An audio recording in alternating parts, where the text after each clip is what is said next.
मेरे प्रिय 140 करोड़ परिवारजन,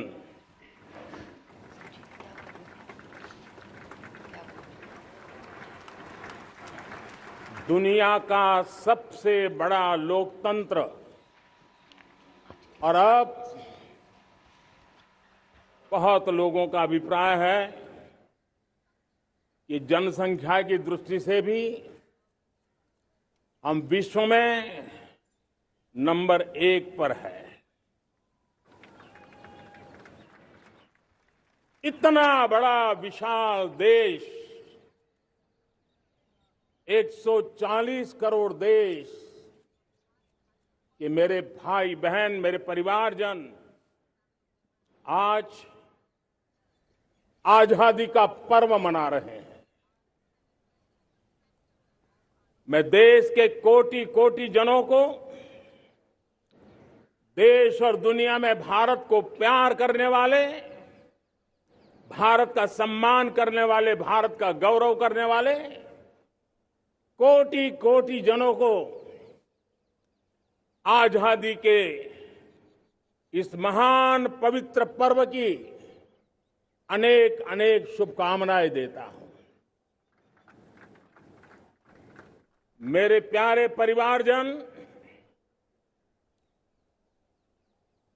पूज्य बापू के नेतृत्व में असहयोग का आंदोलन, सत्याग्रह की मूवमेंट और भगत सिंह, सुखदेव, राजगुरु जैसे अनगिनत वीरों का बलिदान, उस पीढ़ी में शायद ही कोई व्यक्ति होगा जिसने देश की आजादी में अपना योगदान न दिया हो।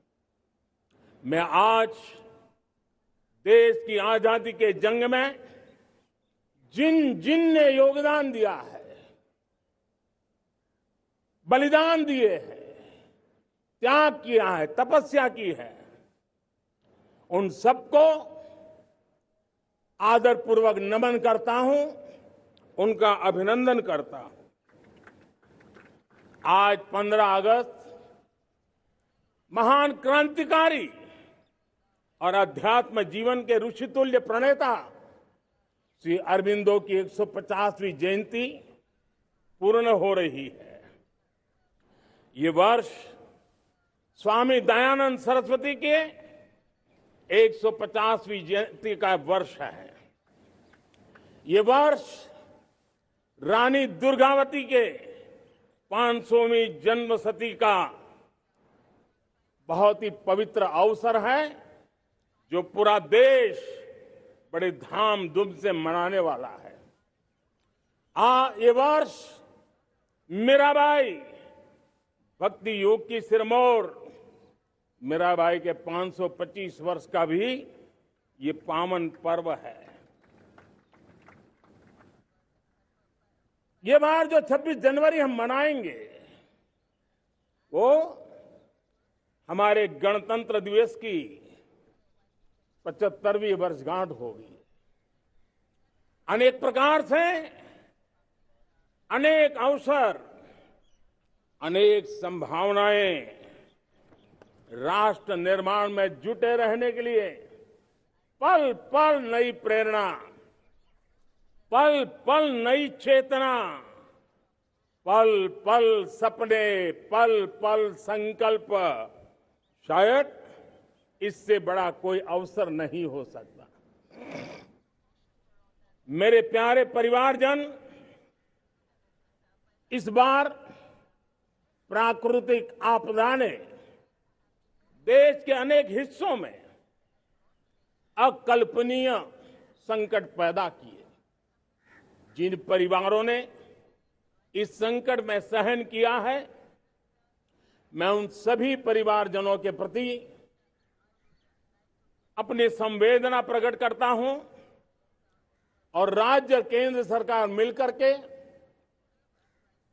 उन सभी संकटों से जल्दी से मुक्त होकर के फिर तेज गति से आगे बढ़ेंगे, ये मैं विश्वास दिलाता हूं।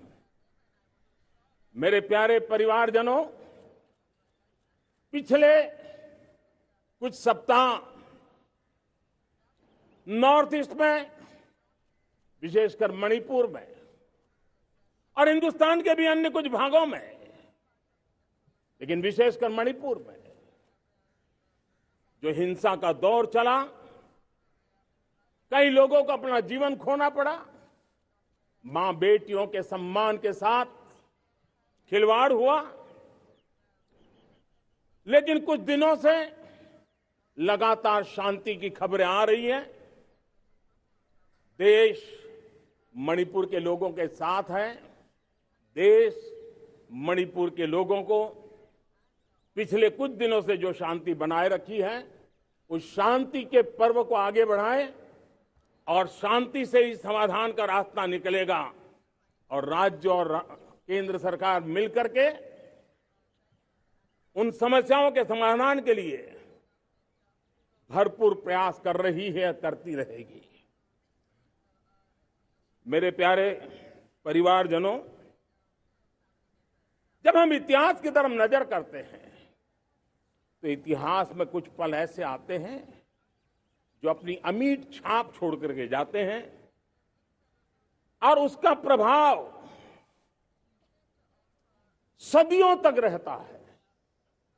और कभी कभी शुरुआत में वो बहुत छोटा लगता है, छोटी सी घटना लगती है, लेकिन वो अनेक समस्याओं की जड़ बन जाती है। हमें याद है 1000-1200 साल पहले इस देश पर आक्रमण हुआ।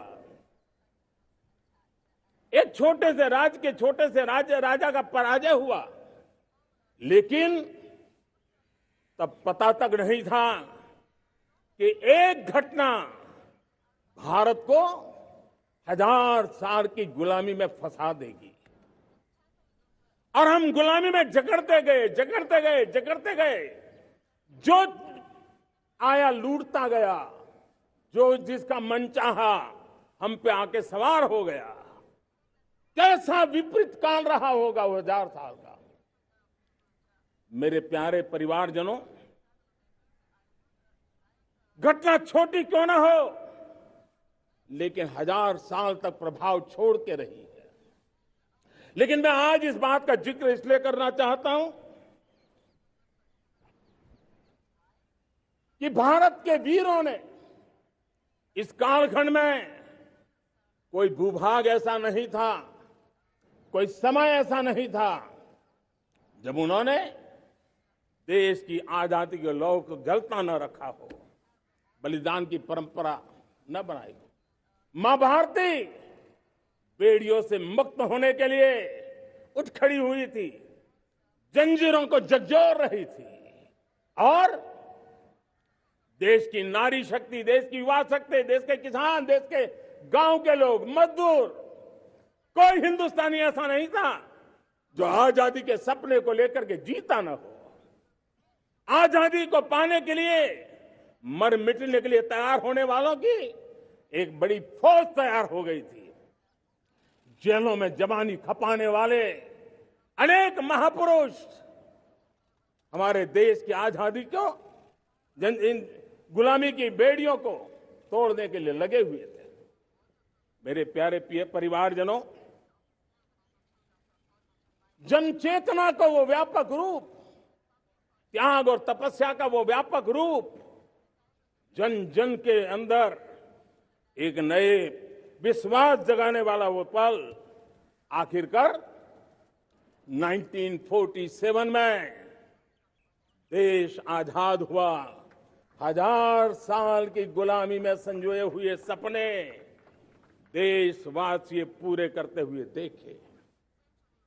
साथियों, मैं 1000 साल पहले की बात इसलिए कह रहा हूं, मैं देख रहा हूं फिर एक बार देश के सामने एक मौका आया है।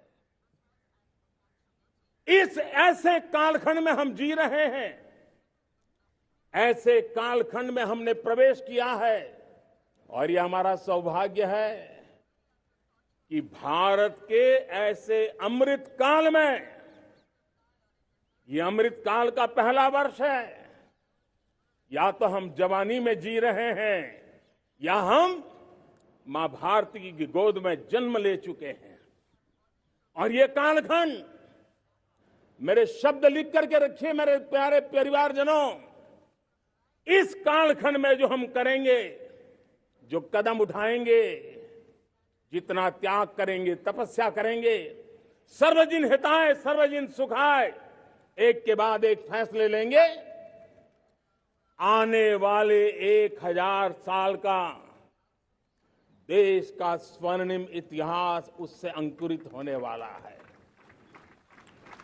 इस कालखंड में होने वाली घटनाएं आगामी 1000 साल के लिए इसका प्रभाव पैदा करने वाली है।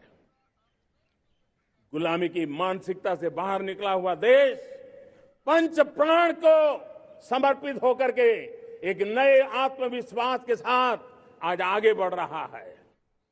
नए संकल्पों को सिद्ध करने के लिए वो जी जान से जुड़ रहा है। मेरी भारत माता, जो कभी ऊर्जा का सामर्थ्य था लेकिन राख के ढेर में दबी पड़ी थी, वो भारत मां 140 करोड़ देशवासियों के पुरुषार्थ है, उनकी चेतना से, उनकी ऊर्जा से फिर एक बार जागृत हो चुकी है। मां भारती जागृत हो चुकी है।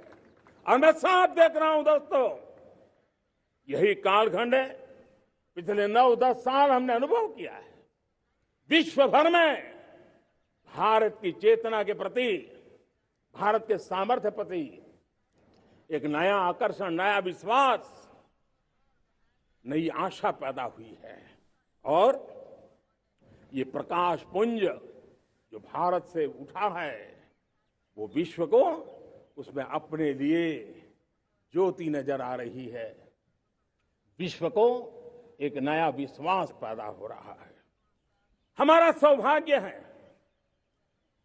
कुछ ऐसी चीजें हमारे पास हैं जो हमारे पूर्वजों ने हमें विरासत में दी है और वर्तमान कालखंड ने गढ़ी है। आज हमारे पास डेमोग्राफी है, आज हमारे पास डेमोक्रेसी है, आज हमारे पास डायवर्सिटी है। डेमोग्राफी, डेमोक्रेसी और डायवर्सिटी की ये त्रिवेणी भारत के हर सपने को साकार करने का सामर्थ्य रखती है। आज पूरे विश्व में वहां देशों की उम्र ढल रही है, ढलाव पर है, तब भारत युवान की तरफ ऊर्जावान होकर के बढ़ रहा है। कितने बड़े गौरव का कालखंड है कि आज 30 साल की कम आयु की जनसंख्या दुनिया में सर्वाधिक कहीं है तो ये मेरे भारत मां की गोद में है, ये मेरे देश में है। और 30 साल से कम उम्र की नौजवान हो मेरे देश के पास हो, कोटि कोटि भुजाएं हो, कोटि कोटि मस्तिष्क हो, कोटि कोटि सपने, कोटि कोटि संकल्प हो, तो भाइयों बहनों, मेरे प्रिय परिवारजनों, हम इच्छित परिणाम प्राप्त करके रह सकते हैं।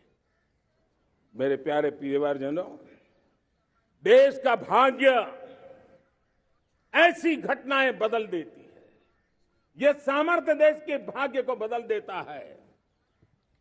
भारत 1000 साल की गुलामी और आने वाले 1000 साल के भव्य भारत के बीच में पड़ाव पर हम खड़े हैं, एक ऐसी संधि पर खड़े हैं।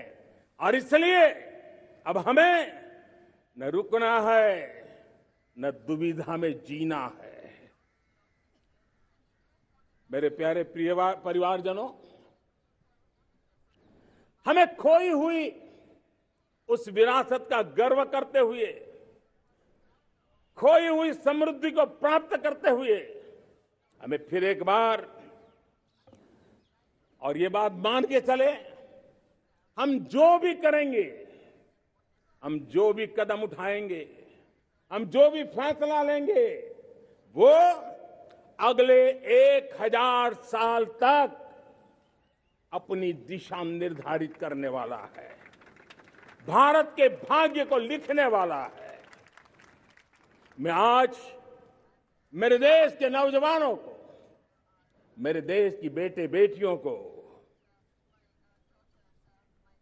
ये जरूर कहना चाहूंगा, जो सौभाग्य आज मेरे युवाओं को मिला है, ऐसा सौभाग्य शायद ही किसी के नसीब होता है जो आपके नसीब हुआ है, और इसलिए हमें ये गंवाना नहीं है।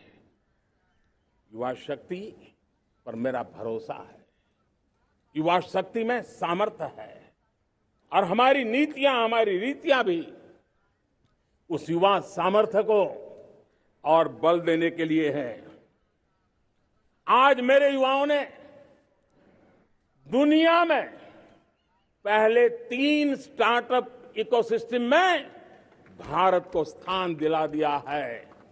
विश्व के युवाओं को अचंभा हो रहा है भारत के इस सामर्थ्य को लेकर के, भारत की इस ताकत को देख करके।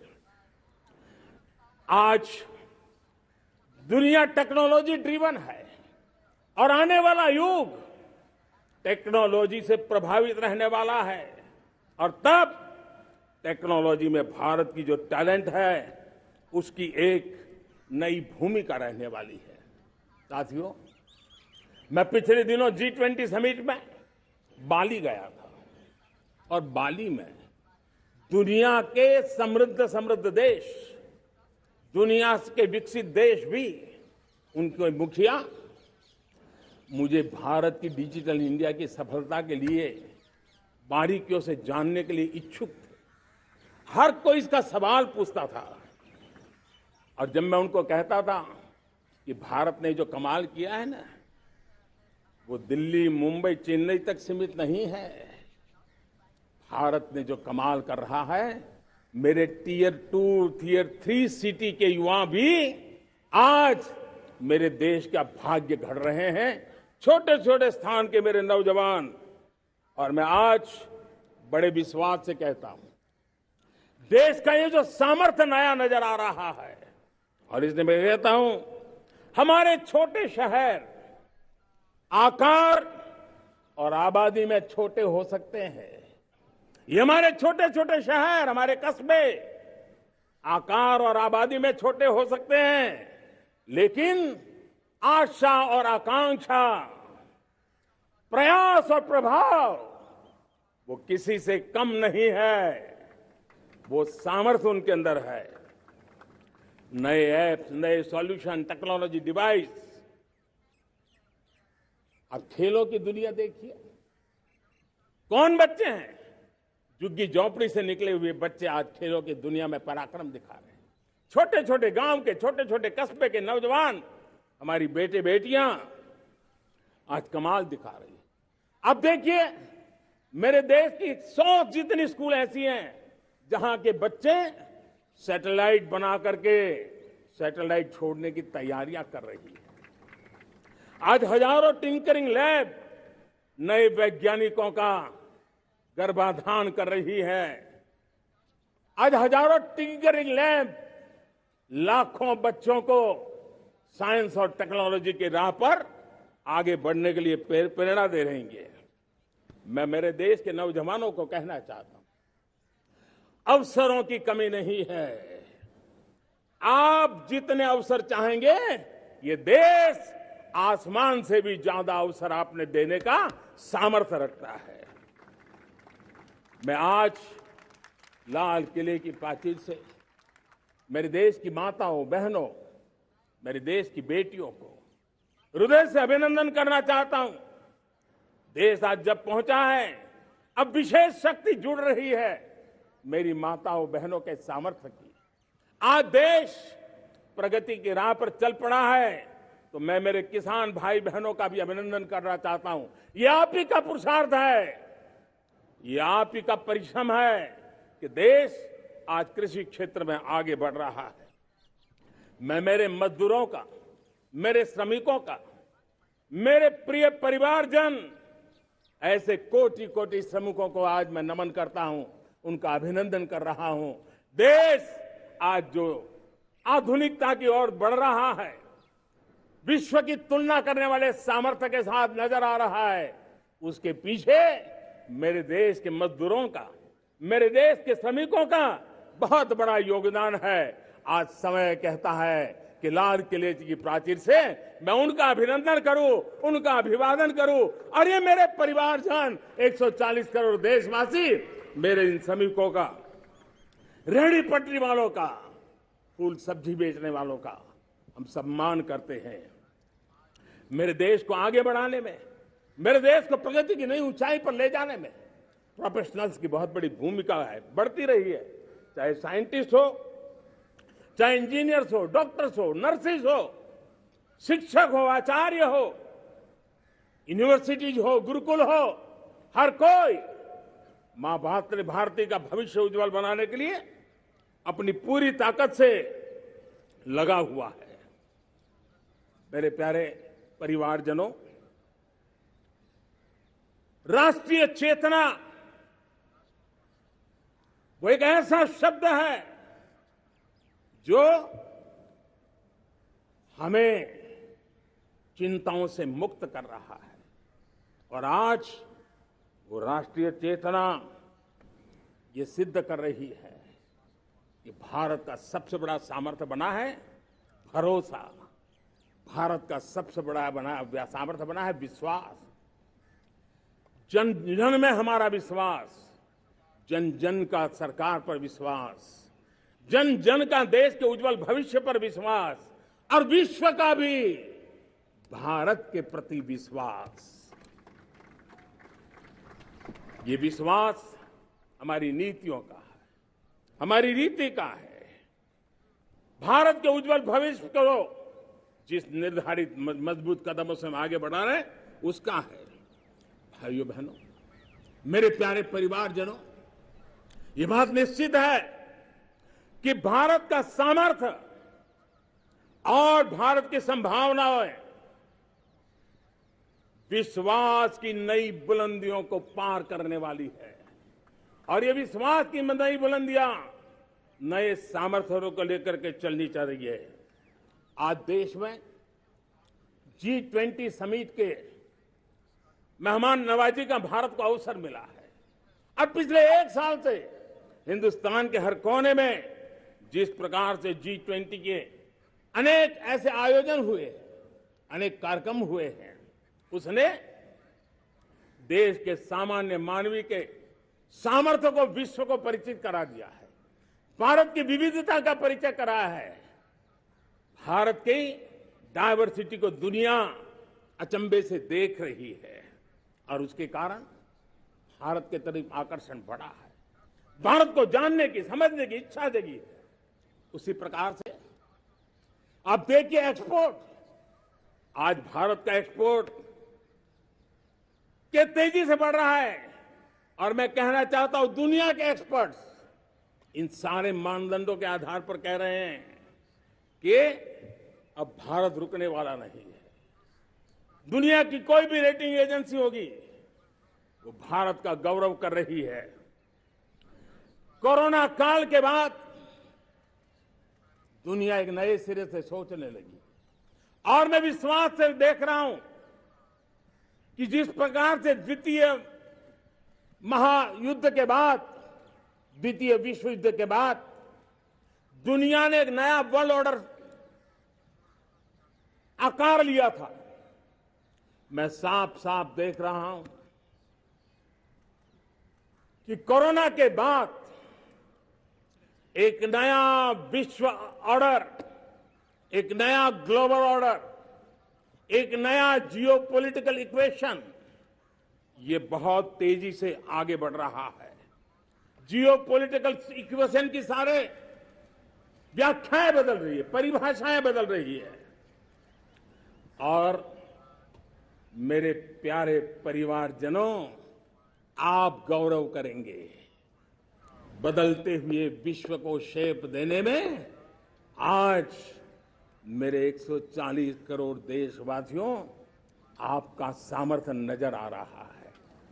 आप निर्णायक मोड़ पर खड़े हैं। और कोरोना काल में भारत ने जिस प्रकार से देश को आगे बढ़ाया, दुनिया ने हमारे सामर्थ्य को देखा है।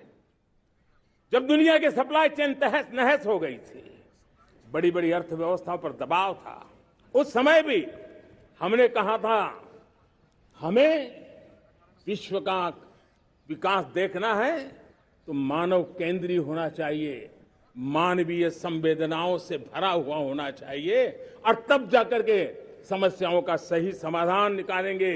और कोविड ने हमें सिखाया है या हमें मजबूर किया है, लेकिन मानवीय संवेदनाओं को छोड़ करके हम विश्व का कल्याण नहीं कर सकते। आज भारत ग्लोबल साउथ की आवाज बन रहा है। भारत की समृद्ध विरासत आज दुनिया के लिए एक अवसर बन रहा है। Global economy, global supply chain, इसमें भारत की हिस्सेदारी, मैं पक्का विश्वास से कहता हूं, आज जो भारत में परिस्थिति पैदा हुई है, आज जो भारत ने कमाया है, वो दुनिया में स्थिरता की गारंटी लेकर के आया है। दोस्तों, अब न हमारे मन में, न 140 करोड़ मेरे परिवारजनों के मन में, और न ही दुनिया के मन में कोई इफ्स है, कोई बट्स है। विश्वास बन चुका है। मेरे प्यारे देशवासियों, अब गेंद हमारे पाले में है। हमें अवसर जाने नहीं देना चाहिए, हमें मौका छोड़ना नहीं चाहिए। भारत में मैं मेरे देशवासियों का इसलिए भी अभिनंदन करता हूं कि मेरे देशवासियों में एक नीर क्षीर विवेक का सामर्थ्य है, समस्याओं की जड़ों को समझने का सामर्थ्य है। और इसलिए 2014 में मेरे देशवासियों ने 30 साल के अनुभव के बाद तय किया कि देश को आगे ले जाना है तो स्थिर सरकार चाहिए, मजबूत सरकार चाहिए, पूर्ण बहुमत वाली सरकार चाहिए। और देशवासियों ने एक मजबूत और स्थिर सरकार बनाई। और 3 दशकों के जो अनिश्चितता का कालखंड था, जो अस्थिरता का कालखंड था, जो राजनीतिक मजबूरियों से देश जकड़ा हुआ था, उससे मुक्ति मिली। मेरे प्यारे परिवारजनों, देश के पास आज एक ऐसी सरकार है, वो सर्वजन हिताय सर्वजन सुखाय, देश के संतुलित विकास के लिए समय का पल पल और जनता की पाई पाई, जनता की भलाई के लिए लगा रही है।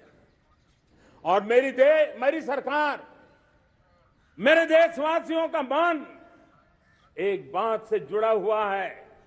हमारे हर निर्णय, हमारे हर दिशा, उसका एक ही मानदंड है, नेशन फर्स्ट, राष्ट्र प्रथम। और राष्ट्र प्रथम यही दूरगामी परिणाम, सकारात्मक परिणाम पैदा करने वाला है। देश में बड़े स्तर पर काम हो रहा है।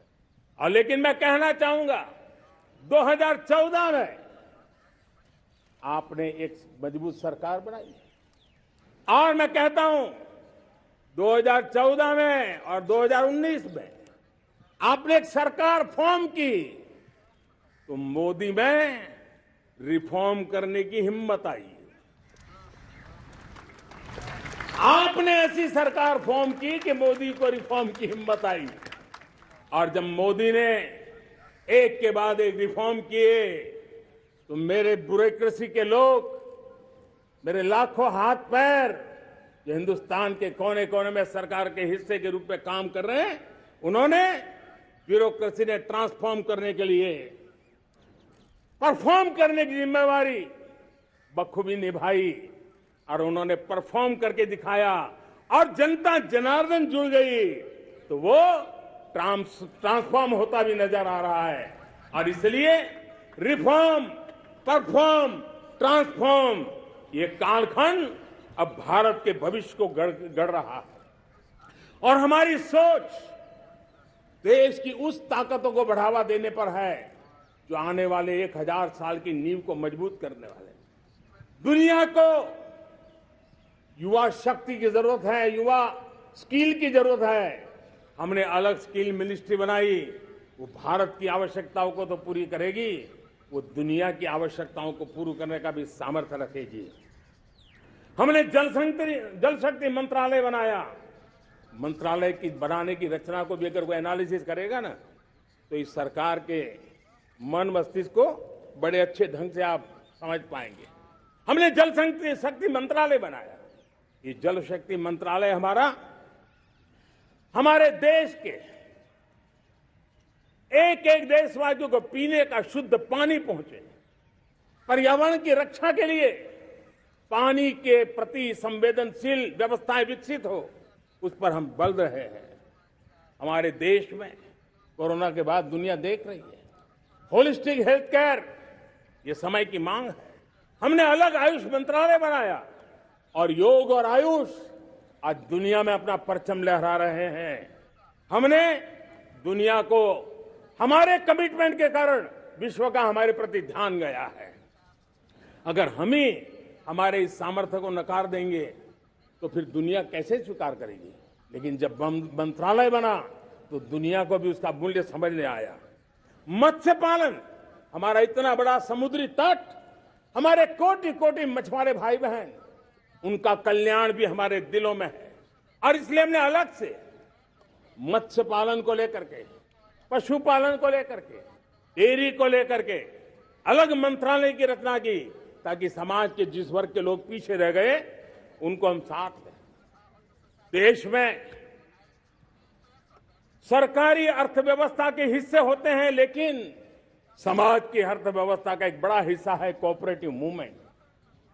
उसको बल देने के लिए, उसको आधुनिकता लाने के लिए और देश के कोने कोने में लोकतंत्र की एक सबसे बड़ी इकाई को मजबूत करने के लिए हमने अलग कोऑपरेटिव मंत्रालय बनाया।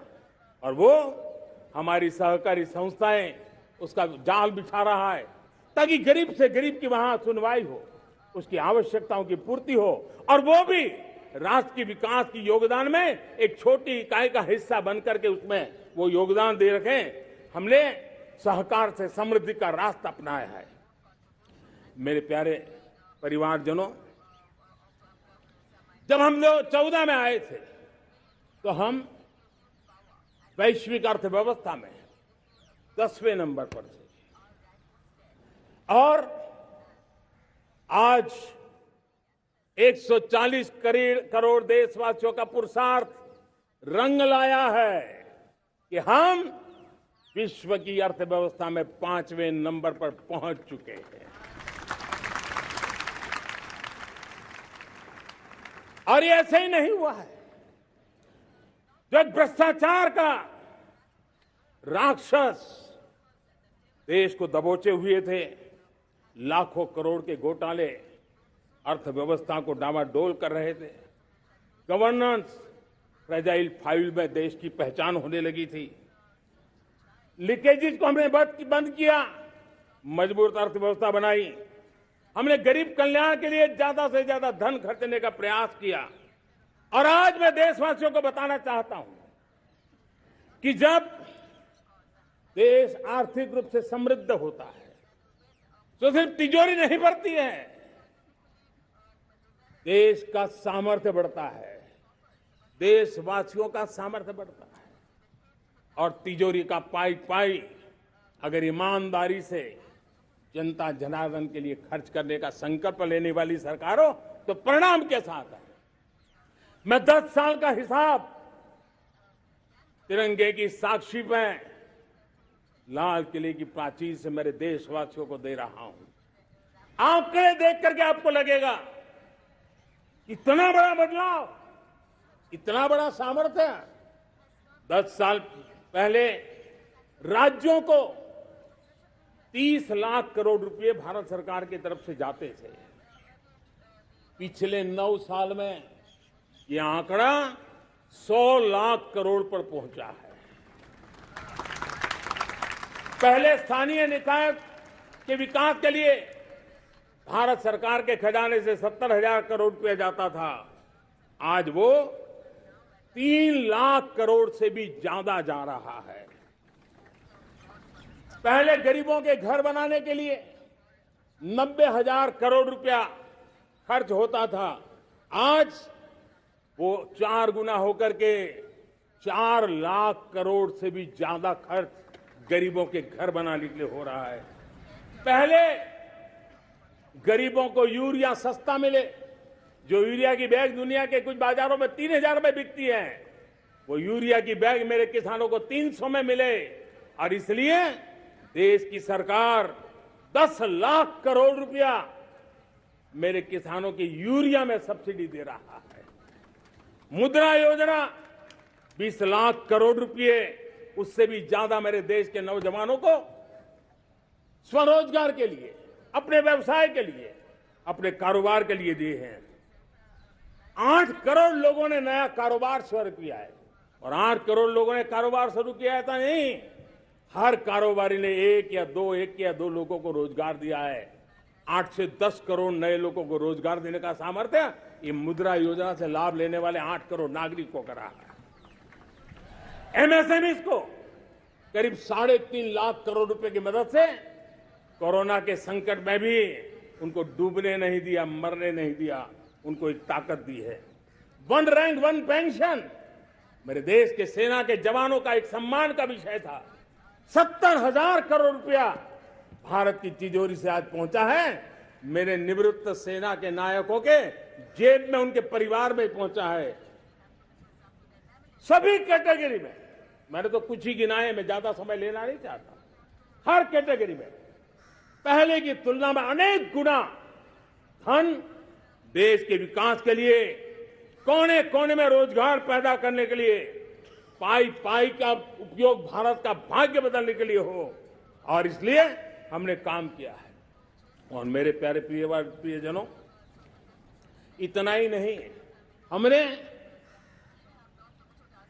इन सारे प्रयासों का परिणाम है कि आज 5 साल के मेरे कार्यकाल में, 5 साल के कार्यकाल में, 5 साल में 13.5 करोड़ मेरे गरीब भाई बहन गरीबी की जंजीरों को तोड़ करके नियो मिडिल क्लास के रूप में बाहर आए हैं। जीवन का इससे बड़ा कोई संतोष नहीं होता। मेरे प्यारे प्रिय परिवारजनों, और जब 13.5 करोड़ लोग गरीबी की इस मुसीबतों से बाहर निकलते हैं,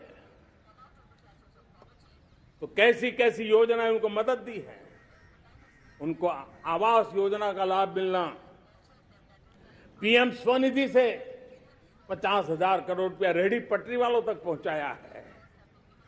आने वाले दिनों में, आने वाली विश्वकर्मा जयंती पर एक कार्यक्रम हम लागू करेंगे।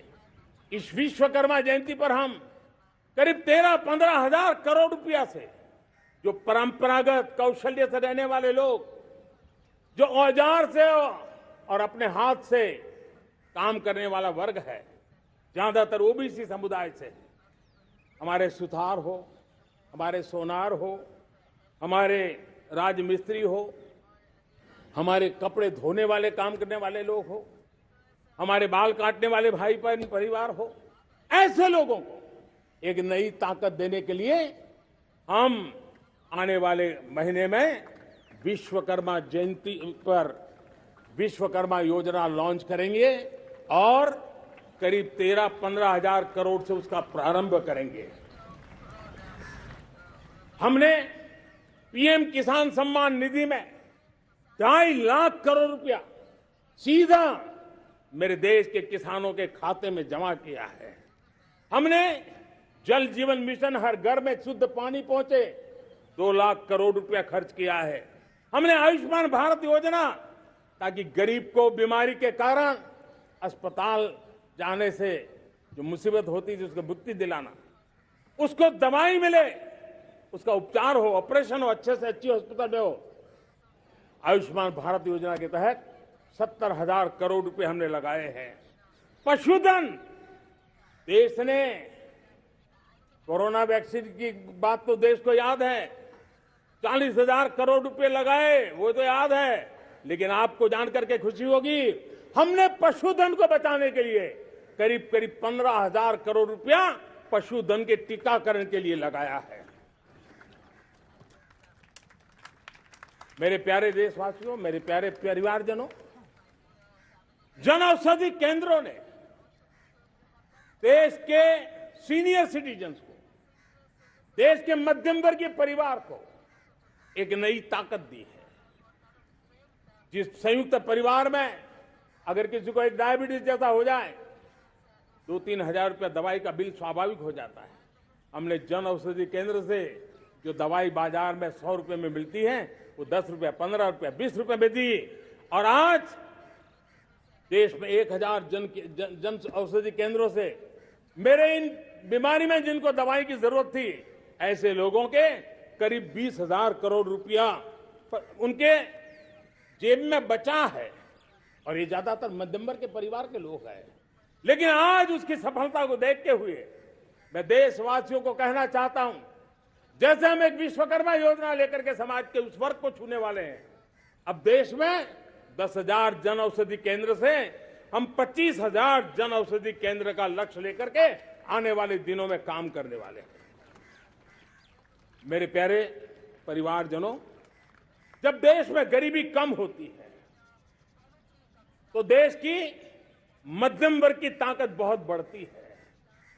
और अगर दुनिया में, और मैं आपको विश्वास दिलाता हूं, आने वाले 5 साल में मोदी का गारंटी है, देश पहले 3 वैश्विक इकोनॉमी में अपना जगह ले लेगा। ये पक्का जगह ले लेगा। आज जो 13.5 करोड़ गरीबी से बाहर आए हुए लोग हैं, वो एक प्रकार से मध्यम वर्ग की ताकत बन जाते हैं। जब गरीब की खरीद शक्ति बढ़ती है तो मध्यम वर्ग की व्यापार शक्ति बढ़ती है। जब गांव की खरीद शक्ति बढ़ती है तब कस्बे और शहर की आर्थिक व्यवस्था और तेज गति से दौड़ती है।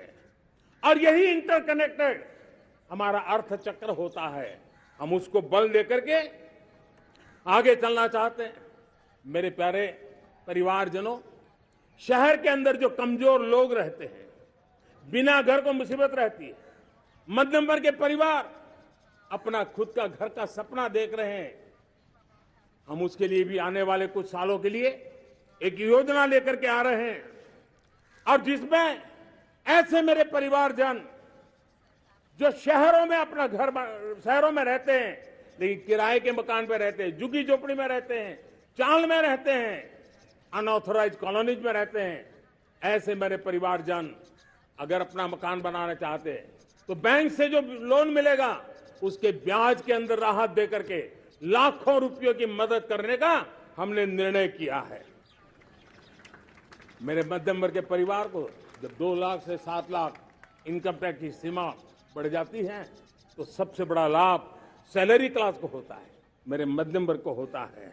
इंटरनेट का डेटा बहुत महंगा था 2014 के पहले, आज दुनिया का सबसे सस्ता इंटरनेट का डेटा का खर्चा हो रहा है।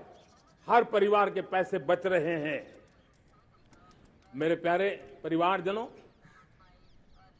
विश्व कोरोना के बाद अभी तक उभर नहीं पाया है।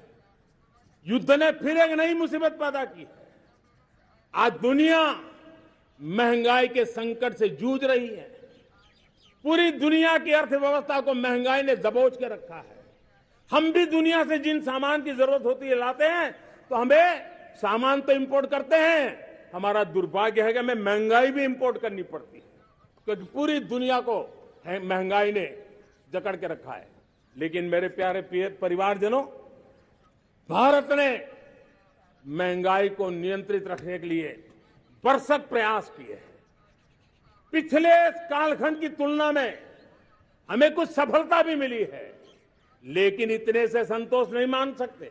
दुनिया से हमारी चीजें अच्छी है, इतने बात से हम सोच नहीं सकते। मुझे तो मेरे देशवासियों को महंगाई की बोझ कम से कम हो, इस दिशा में और भी कदम उठाने हैं और हम उस कदम को उठा के रहेंगे। मेरा प्रयास निरंतर जारी रहेगा। मेरे प्यारे परिवारजनों, आज देश अनेक क्षमताओं को लेकर के आगे बढ़ रहा है। देश आधुनिकता की तरफ आगे बढ़ने के लिए काम कर रहा है। आज देश रिन्यूएबल एनर्जी पे काम कर रहा है। आज देश ग्रीन हाइड्रोजन पे काम कर रहा है। देश की स्पेस पे क्षमता बढ़ रही है, तो देश की डीप सी मिशन में भी सफलता के साथ आगे चल रहा है। देश में रेल आधुनिक हो रही है, तो वंदे भारत बुलेट ट्रेन भी आज देश के अंदर काम कर रही है। गांव गांव पक्की सड़कें बन रही है, तो इलेक्ट्रिक बसें, मेट्रो की रचना भी आज देश में हो रहे हैं। आज गांव गांव तक इंटरनेट पहुंच रहा है, तो क्वांटम कंप्यूटर के लिए भी देश तय कर रहता है। नैनो यूरिया, नैनो डीएपी, उस पर काम हो रहा है, तो दूसरी तरफ जैविक खेती पर भी हम बल दे रहे हैं। आज किसान उत्पादक संघ एफपीओ का निर्माण हो रहा है, तो हम सेमीकंडक्टर का भी निर्माण करने के लिए चाह रहे हैं। हम दिव्यांग जनों के लिए एक सुगम भारत के निर्माण के लिए काम करते हैं, तो हम पैरालंपिक में भी हिंदुस्तान का तिरंगा झंडा गाड़ने के लिए मेरे दिव्यांग जनों को सामर्थ्यवान बना रहे हैं। हम खिलाड़ियों को स्पेशल ट्रेनिंग दे रहे हैं।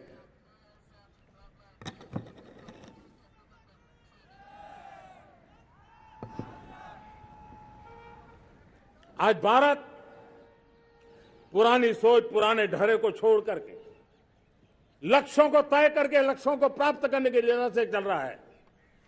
और जब मैं कहता हूं ना कि जिसका शिलान्यास हमारी सरकार करती है, उसका उद्घाटन भी हमारे कालखंड में करते हैं।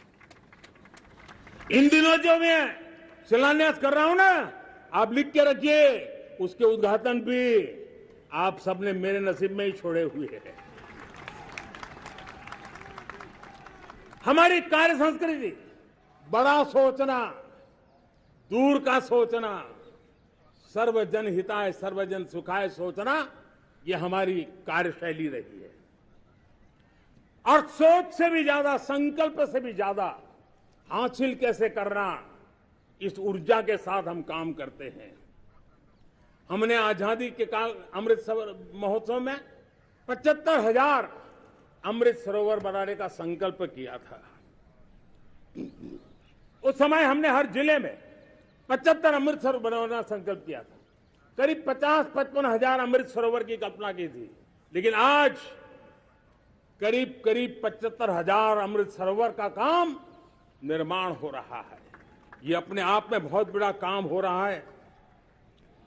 जनशक्ति और जल शक्ति की ताकत भारत के पर्यावरण की रक्षा में भी काम आने वाली है। 18,000 गांवों तक बिजली पहुंचाना, जनधन बैंक खाते खोलना, बेटियों के लिए शौचालय बनाना, सारे टारगेट समय के पहले पूरी शक्ति से पूरे करेगा। और जब भारत ठान लेता है तो उसे पूरा करके रहता है। ये हमारा ट्रैक रिकॉर्ड कहता है। 200 करोड़ वैक्सीनेशन का काम, दुनिया हमें जब पूछती है 200 करोड़ सुनती है, उनकी आंखें फट जाती है। इतना बड़ा काम ये मेरे देश के आंगनवाड़ी वर्कर, हमारी आशा वर्कर, हमारी हेल्थ वर्कर, उन्होंने करके दिखाया। यह मेरे देश का सामर्थ्य है। 5G को रोल आउट किया, दुनिया में सबसे तेज गति से 5G रोल आउट करने वाला मेरा देश है। 700 से अधिक जिलों तक हम पहुंच चुके हैं और अब 6G की भी तैयारी कर रहे हैं। हमने टास्क फोर्स बना दिया है।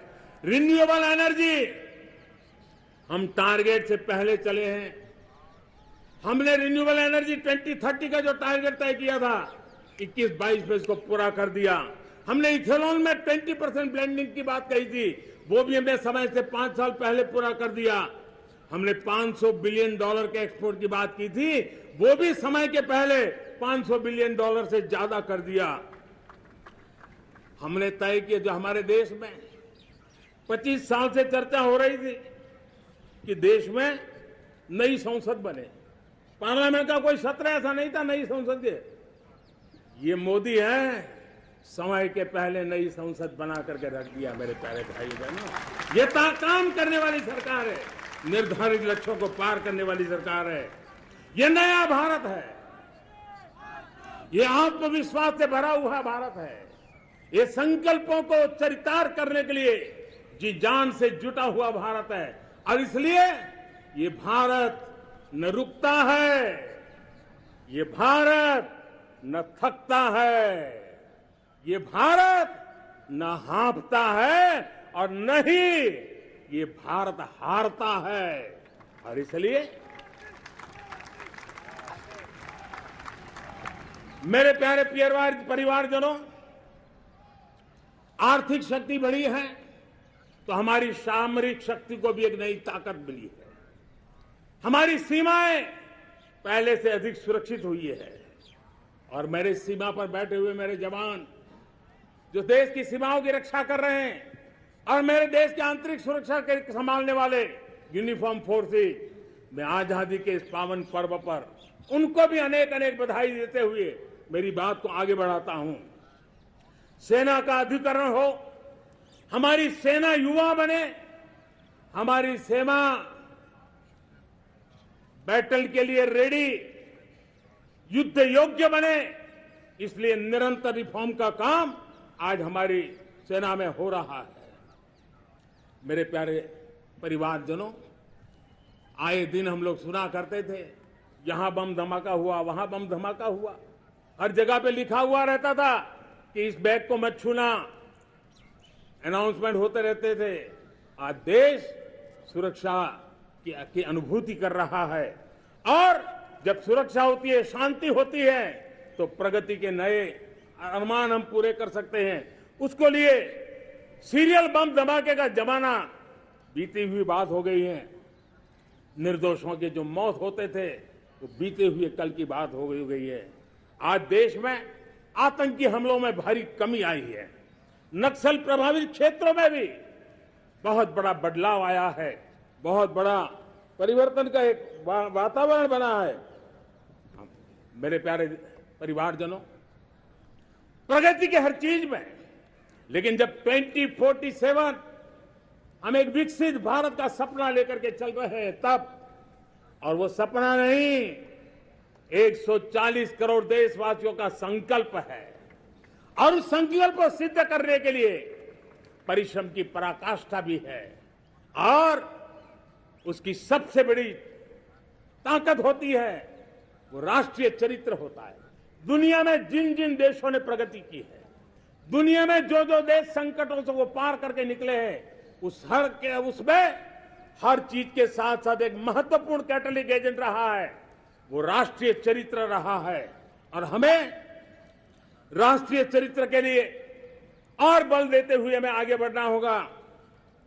हमारा देश, हमारा राष्ट्रीय चरित्र ओजस्वी हो, तेजस्वी हो, पुरुषार्थी हो, पराक्रमी हो, प्रखर हो, ये हम सबका सामूहिक दायित्व है। और आने वाले 25 साल हम एक ही मंत्र को लेकर चले, ये हमारे राष्ट्रीय चरित्र के सिरमौर होना चाहिए। एकता का संदेश, भारत की एकता को जीना, भारत की एकता को आंच आए, न ऐसी मेरी भाषा होगी, न ऐसा मेरा कोई कदम होगा। हर पल देश को जोड़ने का प्रयास मेरी तरफ से भी होता रहेगा। भारत की एकता हमें सामर्थ्य देती है। उत्तर हो, दक्षिण हो, पूर्व हो, पश्चिम हो, गांव हो, शहर हो, पुरुष हो, नारी हो, हम सब ने एकता के भाव के साथ और विविधता भरे देश में एकता का सामर्थ्य होता है। और दूसरी महत्व की बात मैं देख रहा हूं, अगर 2047 में हमें हमारे देश को विकसित भारत के रूप में देखना है तो हमें श्रेष्ठ भारत के मंत्र को जीना होगा, हमें चरितार्थ करना होगा। अब हमारे प्रोडक्शन में, मैंने 2014 में कहा था जीरो डिफेक्ट, जीरो इफेक्ट। दुनिया के किसी भी टेबल पर मेक इन इंडिया चीज हो तो दुनिया को विश्वास होना चाहिए, इससे बेहतर दुनिया में कुछ नहीं हो सकता है। ये अल्टीमेट होगा। हमारी हर चीज, हमारी सर्विसेज होगी तो श्रेष्ठ होगी, हमारे शब्द की ताकत होगी तो श्रेष्ठ होगी, हमारी संस्थाएं होगी तो श्रेष्ठ होगी, हमारी निर्णय प्रक्रियाएं होगी तो श्रेष्ठ होगी। ये श्रेष्ठता का भाव लेकर के हमें चलना होगा। तीसरी बात है, देश में आगे बढ़ाने के लिए एक अतिरिक्त शक्ति का सामर्थ्य भारत को आगे ले जाने वाला है और वो है विमेन लेड डेवलपमेंट। आज भारत गर्व से कह सकता है कि दुनिया में नागरिक उड्डयन में अगर किसी एक देश में सबसे ज्यादा विमेन पायलट है तो मेरे देश में है। आज चंद्रयान की गति हो, मून मिशन की बात हो, मेरी विमेन साइंटिस्ट उसका नेतृत्व कर रहे हैं। आज विमेन सेल्फ हेल्प ग्रुप हो, मेरी 2 करोड़ लखपति दीदी का लक्ष्य लेकर के आज विमेन सेल्फ हेल्प ग्रुप पे हम काम कर रहे हैं। हमारी नारी शक्ति के सामर्थ्य को बढ़ावा देते हुए विमेन लेड डेवलपमेंट के, और जब G20 में मैंने विमेन लेड डेवलपमेंट के विषय को आगे बढ़ाया है तो पूरा G20 समूह इसके महत्व को स्वीकार कर रहा है और उसके महत्व को स्वीकार कर करके वो उसको बहुत बल दे रहे हैं। उसी प्रकार से भारत विविधताओं से भरा देश है। असंतुलित विकास के हम शिकार रहे हैं। मेरा पराया का के कारण हमारे देश के कुछ हिस्से उसके शिकार रहे हैं। अब हमें रीजनल एस्पिरेशंस को, संतुलित विकास को बल देना है और रीजनल एस्पिरेशंस को लेकर के उस भावना को हमें सम्मान देते हुए, जैसे हमारी भारत मां का कोई, हमारा शरीर का कोई अंग अगर अविकसित रहे तो हमारा शरीर विकसित नहीं माना जाएगा। हमारा शरीर का कोई अंग दुर्बल रहे तो हमारा शरीर स्वस्थ नहीं माना जाएगा।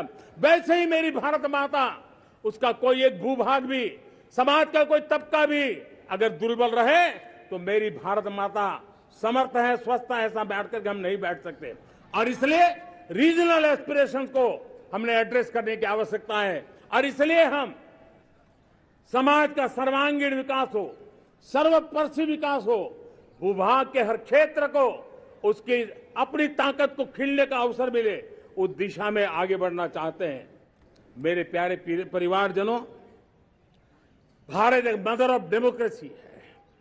भारत मॉडल ऑफ डायवर्सिटी भी है। भाषाएं अनेक हैं, बोलियां अनेक हैं, परिधान अनेक हैं, विविधताएं बहुत है।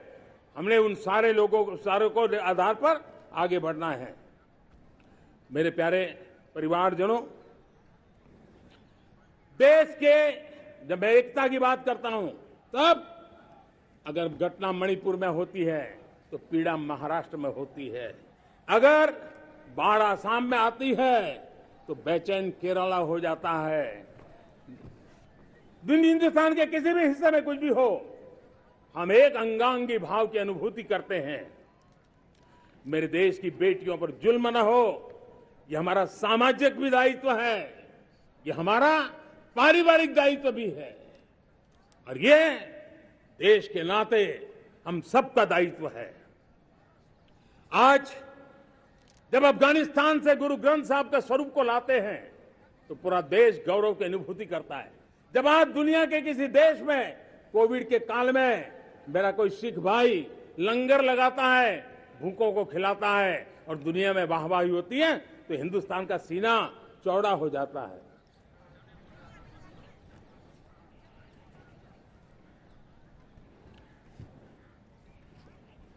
मेरे प्यारे परिवारजनों, हमारे लिए जब नारी सम्मान की बात करते हैं, मुझे अभी एक देश में दौरा कर रहा था तो वहां एक बहुत ही सीनियर मिनिस्टर, उसने मुझे एक सवाल पूछा। उसने कहा, आपके यहां बेटियां साइंस और इंजीनियरिंग के विषयों की पढ़ाई करती हैं क्या? उसमें क्या था? मैंने उनको कहा, आज मेरे देश में लड़कों से ज्यादा बेटियां आज स्टेम यानी साइंस, टेक्नोलॉजी, इंजीनियरिंग और मैथ्स, अधिकतम भाग मेरी बेटियां ले रही है। तो उनके लिए अचरज था। ये सामर्थ्य आज हमारे देश का देख रहा है। मेरे प्यारे परिवारजनों, आज 10 करोड़ महिलाएं विमेन सेल्फ हेल्प में जुड़ी हुई है और वीमेन सेल्फ हेल्प ग्रुप के साथ आप गांव में जाएंगे तो आपको बैंक वाली दीदी मिलेगी, आपको आंगनवाड़ी वाली दीदी मिलेगी, आपको दवाई देने वाली दीदी मिलेगी। और अब मेरा सपना है 2 करोड़ लखपति दीदी बनाने का, गांव में 2 करोड़ लखपति दीदी।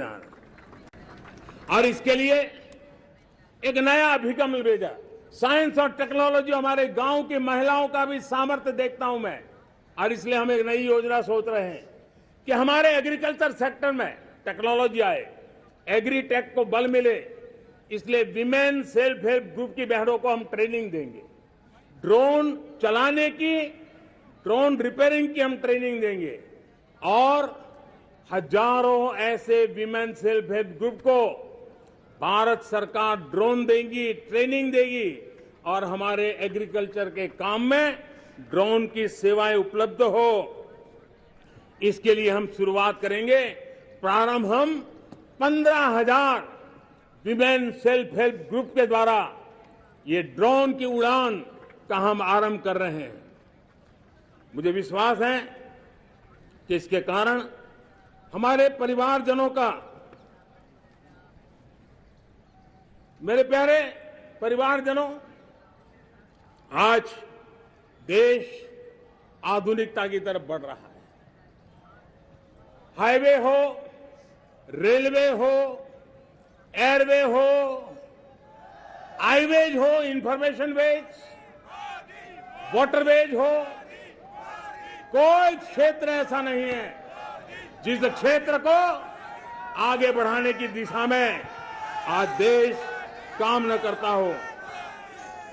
पिछले 9 वर्ष में तटीय क्षेत्रों में हमने, आदिवासी क्षेत्र में, हमारे पहाड़ी क्षेत्र में विकास को बहुत बढ़ दिया है। हमने पर्वतमाला, भारतमाला ऐसी योजनाओं के द्वारा समाज के उस वर्ग को हमने बल दिया है। हमने गैस की पाइपलाइन से हमारे पूर्वी भारत को जोड़ने का काम किया है। हमने अस्पतालों की संख्या बढ़ाई है, हमने डॉक्टर की सीटें बढ़ाई है ताकि हमारे बच्चे डॉक्टर बनने का सपना पूरा कर सके। हमने मातृभाषा में पढ़ाने पर बल दिया है, अब मातृभाषा में वो पढ़ाई कर सके उस दिशा में। और मैं भारत के सुप्रीम कोर्ट का भी धन्यवाद करता हूं कि भारत की सुप्रीम कोर्ट ने कहा है कि आप जो जजमेंट देंगे उसका जो ऑपरेटिव पार्ट होगा वो जो अदालत में आया है उसकी भाषा में उसको उपलब्ध होगा। मातृभाषा का महात्म्य आज बढ़ रहा है। मेरे प्यारे भाई परिवारजनों, आज तक हमारे देश के जो बॉर्डर विलेज हैं, हमने वाइब्रेंट बॉर्डर विलेज का एक कार्यक्रम शुरू किया है। और वाइब्रेंट बॉर्डर विलेज, अब तक इसके लिए कहा जाता था देश के आखिरी गांव। हमने उस पूरी सोच को बदला है। वो देश का आखिरी गांव नहीं है, सीमा पर जो नजर आ रहा है वो मेरे देश का पहला गांव है। अगर सूरज उगता है पूरब में तो उस तरफ के गांव में पहली सूरज की किरण आती है। अगर सूरज ढलता है तो इस तरफ के गांव में आखिरी किरण उसका लाभ मिलता है। ये मेरे पहले गांव है और मुझे खुशी है कि आज मेरे इस कार्यक्रम के विशेष मेहमान, ये जो पहले गांव है, सीमावर्ती गांव है, उसके 600 प्रधान आज इस लाल किले की प्राचीर के इस महत्वपूर्ण कार्यक्रम का हिस्सा बनने के लिए आए। पहली बार वो इतनी दूर तक आए हैं, नए संकल्प और सामर्थ्य के साथ जुड़ने के लिए आया है। मेरे प्यारे परिवारजनों, हमने संतुलित विकास के लिए एस्पिरेशनल डिस्ट्रिक्ट, एस्पिरेशनल ब्लॉक की कल्पना की और आज उसके सुखद परिणाम मिल रहे हैं।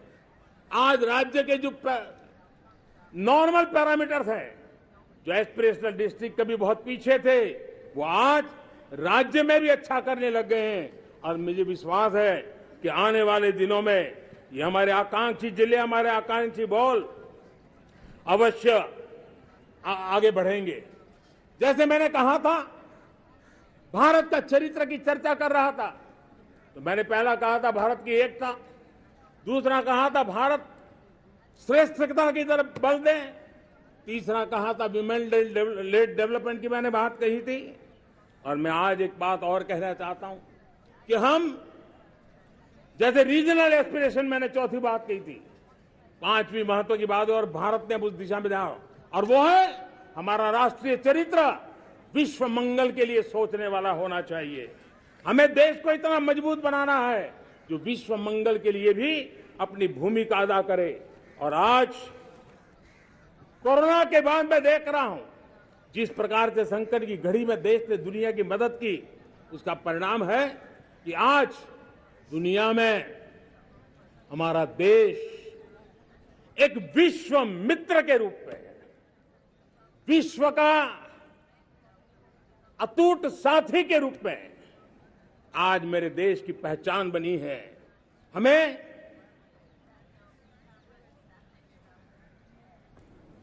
जब विश्व मंगल की बात करते हैं तब भारत का मूलभूत विचार है, उस विचार को हम आगे बढ़ाने लोग हैं। और मुझे खुशी है कि आज अमेरिकी संसद के भी कई चुने हुए गणमान्य प्रतिनिधि भी आज हमारे 15 अगस्त के इस अवसर में हमारे बीच में मौजूद है। भारत की सोच कैसी है, हम विश्व मंगल की बात को कैसे आगे बढ़ाते हैं। अब देखिए, हम जब सोचते हैं तो क्या कहते हैं, हमने दुनिया के सामने ये दर्शन रखा है और दुनिया उस दर्शन को लेकर के हमारे साथ जुड़ रही है। हमने कहा one sun, one world, one grid. Renewable energy के क्षेत्र में एक बहुत बड़ा हमारा स्टेटमेंट है, आज दुनिया उसको स्वीकार कर रही है। कोविड के बाद हमने दुनिया को कहा हमारा अप्रोच होना चाहिए वन अर्थ, वन हेल्थ। समस्याओं का समाधान तभी होगा जब मानव को, पशु को, पौधे को बीमारी के संबंध में समान रूप से एड्रेस किया जाएगा, तब जाकर के हम करेंगे। हमने G20 समिट के लिए दुनिया के सामने कहा है one world, one family, one future. इस सोच को लेकर के चल रहे हैं। हमने क्लाइमेट को लेकर के दुनिया जो संकट से जूझ रही है, हमने रास्ता दिखाया है, लाइफ मिशन लॉन्च किया है, लाइफस्टाइल फॉर एनवायरमेंट। हमने दुनिया के सामने इंटरनेशनल सोलर अलायंस बनाया और आज दुनिया के कई देश इंटरनेशनल सोलर अलायंस का हिस्सा बन रहे हैं। हमने बायोडायवर्सिटी का महत्व देखते हुए बिग कैट अलायंस की व्यवस्था को हमने आगे बढ़ाया है। हमने प्राकृतिक आपदा के कारण, ग्लोबल वार्मिंग के कारण इंफ्रास्ट्रक्चर का जो नुकसान होता है, उसके लिए दूरगामी व्यवस्थाओं की जरूरत है। और इसलिए coalition for disaster resilient infrastructure, CDRI, एक समाधान के रूप में दुनिया को दिया है। विश्व आज समुद्रों को संघर्ष का केंद्र बना रहा है, तब हमने दुनिया को सागर का प्लेटफॉर्म दिया है जो वैश्विक समुद्रिक शांति की गारंटी बन सकता है। हमने पारंपरिक चिकित्सा पद्धतियों को बल देते हुए WHO का ग्लोबल लेवल का सेंटर हिंदुस्तान में बनाने की दिशा में काम किया है। हमने योग और आयुष के द्वारा विश्व कल्याण और विश्व के स्वस्थता की दिशा में काम किया है। और आज भारत विश्व मंगल की मजबूत नींव डाल रहा है। इस मजबूत नींव को आगे बढ़ाना हम सबका काम है, हम सबकी जिम्मेवारी है। मेरे प्यारे परिवारजनों, सपने अनेक है, संकल्प साफ है, नीतियां स्पष्ट है, नियत के सामने कोई सवाल या निशान नहीं है। लेकिन कुछ सच्चाइयों को हमें स्वीकार करना पड़ेगा और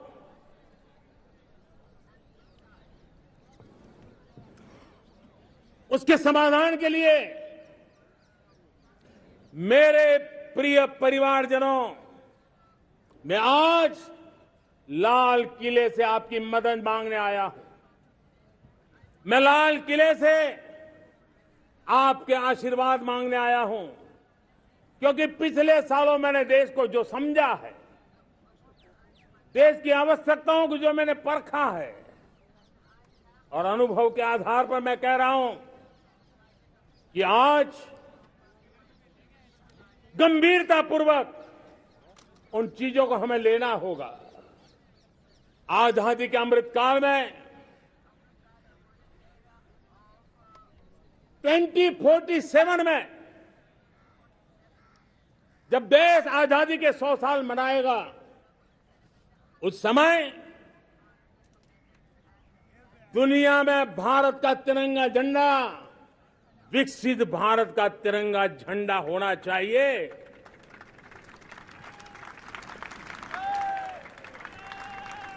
रत्ती भर भी हमें रुकना नहीं है, पीछे नहीं हटना है। और इसके लिए शुचिता, पारदर्शिता और निष्पक्षता, ये पहली मजबूती की जरूरत है। हमें उस मजबूती को जितना ज्यादा खाद पानी दे सकते हैं, संस्थाओं के माध्यम से दे सकते हैं, नागरिक के नाते दे सकते हैं, परिवार के नाते दे सकते हैं, ये हमारा सामूहिक दायित्व होना चाहिए। और इसलिए पिछले 75 साल का इतिहास देखिए, भारत के सामर्थ्य में कोई कमी नहीं थी। अरे जो देश कभी सोना की चिड़िया कहा जाता था, वो देश क्यों न फिर से उस सामर्थ्य को लेकर के खड़ा हो सकता है। मेरा अटूट विश्वास है साथियों, मेरे प्रिय परिवारजनों, मेरा अखंड अटूट एक निष्ठ विश्वास है कि 2047 में जब देश आजादी के 100 साल मनाएगा, मेरा देश विकसित भारत बन के रहेगा। और ये मैं मेरे देश के सामर्थ्य के आधार पर कह रहा हूं, मेरे उपलब्ध संसाधनों के आधार पर कह रहा हूं, और सबसे ज्यादा 30 से कम आयु वाली मेरी युवा शक्ति के भरोसे कह रहा हूं, मेरी माताओं बहनों के सामर्थ्य के भरोसे कह रहा हूं। लेकिन उसके सामने अगर कोई रुकावट है, कुछ विकृतियां पिछले 75 साल में ऐसे घर कर गई है, हमारी समाज व्यवस्था का ऐसा हिस्सा बन गई है कि कभी कभी तो हम आंख भी बंद कर देते हैं। अब आंख बंद करने का समय नहीं है। अगर सपनों को सिद्ध करना है, संकल्प को पार करना है, तो हमें ये आंख मिचौली बंद करके, आंख में आंख मिला करके 3 बुराइयों से लड़ना बहुत समय की मांग है।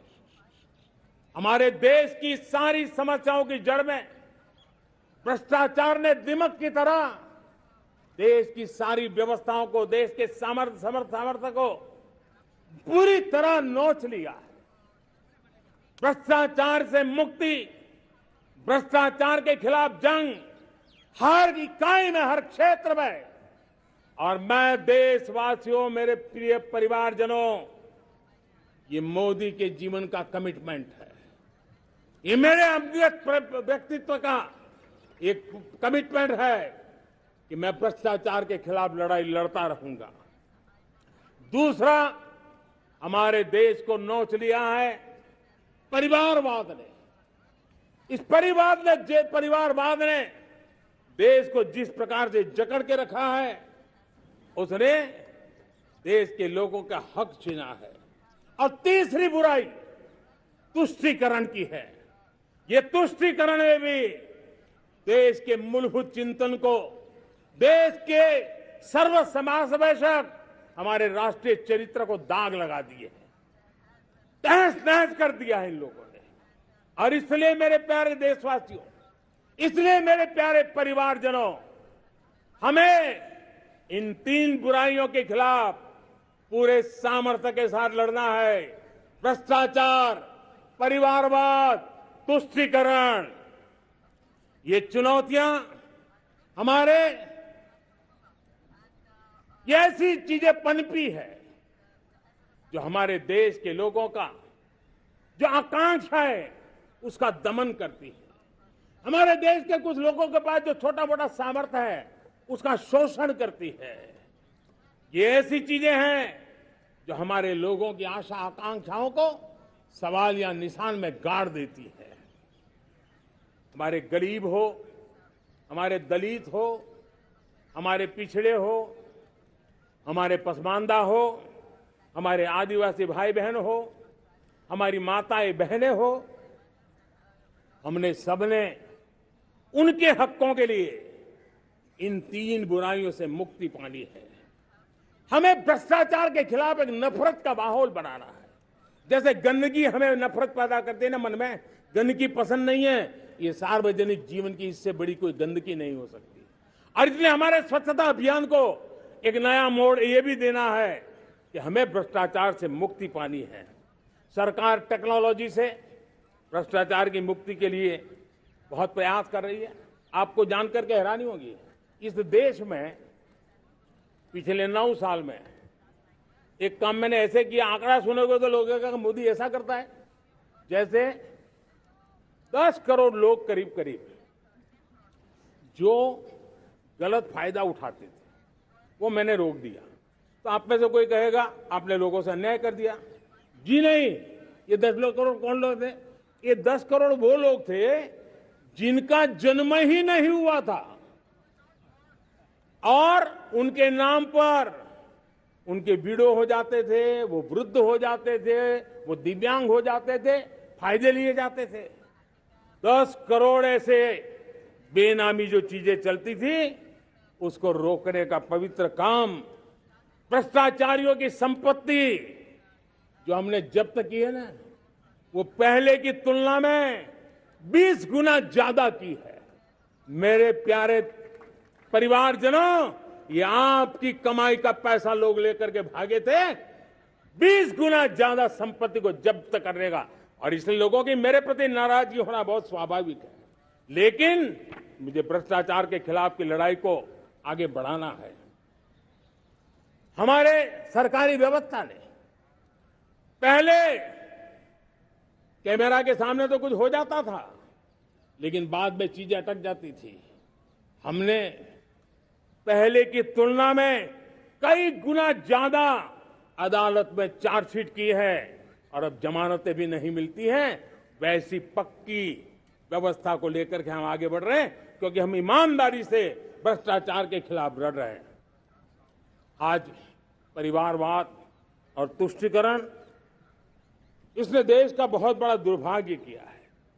अब लोकतंत्र में ये कैसे हो सकता है कि पॉलिटिकल पार्टी, और मैं विशेष बल दे रहा हूं पॉलिटिकल पार्टी, आज मेरे देश के लोकतंत्र में एक ऐसी विकृति आई है जो कभी भारत के लोकतंत्र को मजबूती नहीं दे सकती। और वो क्या है बीमारी? परिवारवादी पार्टियां। और उनका तो मंत्र क्या है? Party of the family, by the family and for the family. इनका तो जीवन मंत्र यही है कि उनकी पॉलिटिकल पार्टी, उनका राजनीतिक दल परिवार का, परिवार के द्वारा और परिवार के लिए, परिवारवाद और भाई भतीजावाद प्रतिभाओं के दुश्मन होते हैं, योग्यता को नकारते हैं, सामर्थ्य को स्वीकार नहीं करते हैं। और इसलिए परिवारवाद इस देश के लोकतंत्र की मजबूती के लिए उसकी मुक्ति जरूरी है। सर्वजन हिताय सर्वजन सुखाय, हर किसी को हक मिले इसलिए, और सामाजिक न्याय के लिए भी ये बहुत। उसी प्रकार से तुष्टीकरण ने सामाजिक न्याय का सबसे बड़ा नुकसान किया। अगर सामाजिक न्याय को तबाह किसने किया है तो ये तुष्टीकरण की सोच, तुष्टीकरण की राजनीति, तुष्टीकरण का सरकारी योजनाओं का तरीका, इसने सामाजिक न्याय को मौत के घाट उतार दिया है। और इसलिए हमें तुष्टीकरण, भ्रष्टाचार, ये विकास का सबसे बड़ा दुश्मन है। अगर देश विकास चाहता है, देश 2047 विकसित भारत का सपना का साकार करना चाहता है, तो हमारे लिए आवश्यक है कि हम किसी भी हालत में देश में भ्रष्टाचार को सहन नहीं करेंगे। इस मूड को लेकर के चलना चाहिए। मेरे प्यारे परिवारजनों, हम सबका एक बहुत बड़ा महत्वपूर्ण दायित्व है। आपने जिस प्रकार से जिंदगी जी है, हमारे आने वाली पीढ़ी को ऐसी जिंदगी जीने के लिए मजबूर करना, यह हमारा गुनाह है। यह हमारा दायित्व है कि हमारे आने वाली पीढ़ी को हम ऐसा समृद्ध देश दें, ऐसा संतुलित देश दें, ऐसा सामाजिक न्याय की धरोहर वाला देश दें, ताकि छोटी छोटी चीजों को पाने के लिए उन्हें कभी भी संघर्ष न करना पड़े। हम सभी का कर्तव्य, हर नागरिक का कर्तव्य है, और ये अमृत काल कर्तव्य काल है। हम कर्तव्य से पीछे नहीं उठ सकते। हमें वो भारत बनाना है जो पूज्य बापू के सपनों का था। हमें वो भारत बनाना है जो हमारे स्वतंत्र सेनानियों का सपना था। हमें वो भारत बनाना है जो हमारे वीर शहीदों का था, हमारी वीरांगनाओं का था, जिन्होंने मातृभूमि के लिए अपना जीवन दे दिया था। मेरे प्यारे परिवारजनों, मैं जब 2014 में आपके पास आया था, तब 2014 में मैं परिवर्तन का वादा लेकर के आया था। 2014 में मैंने आपको वादा किया था, मैं परिवर्तन लाऊंगा, और 140 करोड़ मेरे परिवारजन, आपने मुझ पे भरोसा किया और मैंने विश्वास पूरा करने की कोशिश की। रिफॉर्म, परफॉर्म, ट्रांसफॉर्म, वो 5 साल जो वादा था वो विश्वास में बदल गया, क्योंकि मैंने परिवर्तन का वादा किया था। रिफॉर्म, परफॉर्म, ट्रांसफॉर्म के द्वारा मैंने इस वादे को विश्वास में बदल दिया। कठोर परिश्रम किया है, देश के लिए किया है, शान से किया है, सिर्फ और सिर्फ नेशन फर्स्ट, राष्ट्र सर्वोपरि, इस भाव से किया है। 2019 में परफॉर्मेंस के आधार पर आप सबने मुझे फिर से आशीर्वाद दिया। परिवर्तन का वादा मुझे यहां ले आया, परफॉर्मेंस मुझे दोबारा ले आया, और आने वाले 5 साल अभूतपूर्व विकास के हैं। 2047 के सपने को साकार करने का सबसे बड़ा स्वर्णिम पल आने वाले 5 साल है। और अगली बार 15 अगस्त को इसी लाल किले से मैं आपको देश की उपलब्धियां, आपके सामर्थ्य, आपके संकल्प, उसमें हुई प्रगति, उसकी जो सफलता है, उसके गौरवगान, उससे भी अधिक आत्मविश्वास के सामने, आपके सामने मैं प्रस्तुत करूंगा। मेरे प्यारे प्रियजनों, मेरे परिवारजनों, मैं आप में से आता हूं, मैं आपके बीच से निकला हूं, मैं आपके लिए जीता हूं। अगर मुझे सपना भी आता है तो आपके लिए आता है। अगर मैं पसीना भी बहाता हूं तो आपके लिए बहाता हूं, क्योंकि इसलिए नहीं कि आपने मुझे दायित्व दिया है, मैं इसलिए कर रहा हूं कि आप मेरे परिवारजन हैं, और आपके परिवार के सदस्य के नाते मैं आपके किसी दुख को देख नहीं सकता हूं, मैं आपके सपनों को चूर चूर होते नहीं देख सकता हूं, मैं आपके संकल्प को सिद्धि तक ले जाने के लिए आपका एक साथी बन करके, आपका एक सेवक बन करके, आपके साथ जुड़े रहने का, आपके साथ जीने का, आपके लिए जूझने का मैं संकल्प लेकर के चला हुआ इंसान हूं। और मुझे विश्वास है, हमारे पूर्वजों ने आजादी के लिए जो जंग लड़ा था, जो सपने देखे थे, वो सपने हमारे साथ है। आजादी के जंग में जिन्होंने बलिदान दिया था, उनके आशीर्वाद हमारे साथ है और 140 करोड़ देशवासियों को एक ऐसा अवसर आया है। ये अवसर हमारे लिए एक बहुत बड़ा संबल लेकर के आया है और इसलिए मेरे प्यारे प्रियजनों, आज जब मैं अमृतकाल में आपके साथ बात कर रहा हूं, ये अमृतकाल का पहला वर्ष है।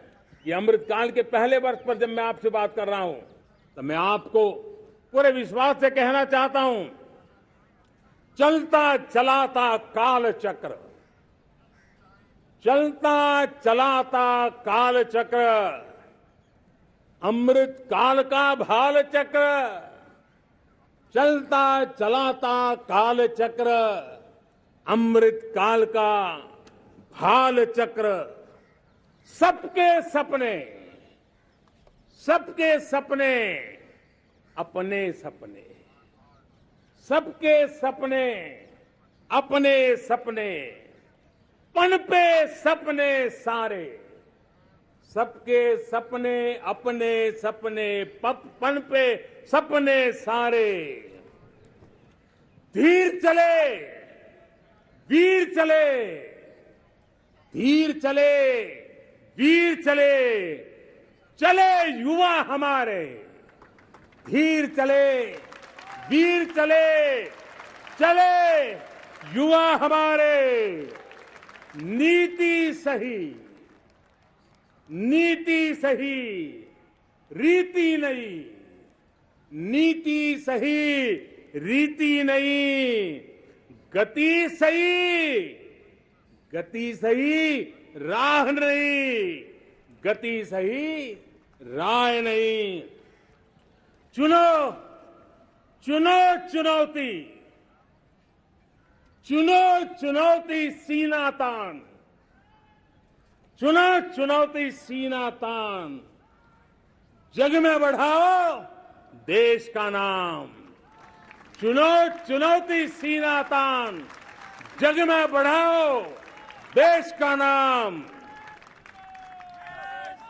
मेरे प्यारे परिवारजनों, हिंदुस्तान के कोने कोने में बैठे हुए मेरे परिवारजन, दुनिया के कोने कोने में जाकर के बसे हुए मेरे परिवारजन, आप सबको आजादी के पावन पर्व की फिर एक बार मैं बहुत बहुत शुभकामनाएं देता हूं। ये अमृतकाल हम सबके लिए कर्तव्य काल है। ये अमृतकाल हम सबको मां भारती के लिए कुछ कर गुजारने का काल है। आजादी का जब जंग चल रहा था 1947 के पहले जो पीढ़ी ने जन्म लिया था उन्हें देश के लिए मरने का मौका मिला था।